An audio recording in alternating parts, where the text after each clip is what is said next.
জীবনের সবথেকে কঠিনতম কাজ মনে হয় সকাল সকাল ঘুম থেকে উঠে ভার্সিটির ক্লাসে অ্যাটেন্ড করা।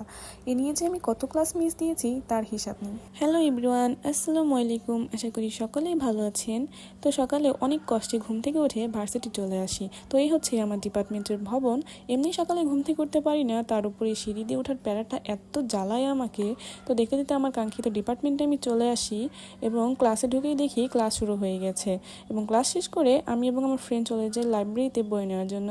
আমাদের ক্যাম্পাসটা কিন্তু ভীষণ সুন্দর, দেখতে চাইলে অবশ্যই কমেন্ট করে জানাবেন। তো লাইব্রেরি থেকে বই নিয়ে তারপর আমরা ক্যান্টিনে চলে যাই, ক্যান্টিনে কিছু খাওয়ার জন্য। তো ভালো রাস্তা রেখে দেখেন আমি জঙ্গল দিয়ে যাচ্ছিলাম। ক্যান্টিনে এসে এই ফ্রিজটার প্রতি আমার এত লোভ হচ্ছিল, তো ভালো মেয়ের মতো আইসক্রিমের লোভ সামলিয়ে আমরা কফি খাই এবং ঠিক করি আর কোনো ক্লাস করব না, এখন বাসায় চলে যাব। মেয়ে মানুষ বলে কথা, আপনি রাস্তাঘাটে যে কোনো কসমেটিক বা কিছু দেখলেই আপনার ভালো লাগবে। তো আমি কলেজ থেকে বের হওয়ার পথে দেখি কলেজের সামনে একটা মামা এত সুন্দর সুন্দর জিনিস নিয়ে বসেছে। তো আমি লোভ সামলাতে না পেরে এটি লিপস্টিক দেখছিলাম, তারপর একটা লিপস্টিক আমি কিনেও নেই। তারপর বাসার উদ্দেশ্যে চলে যাই।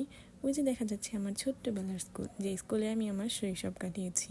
তো আজকের ভিডিওটা এই পর্যন্তই। আমার ভিডিওটা ভালো লেগে থাকলে আমার চ্যানেলটি সাবস্ক্রাইব করে সাথেই থাকবেন। ধন্যবাদ।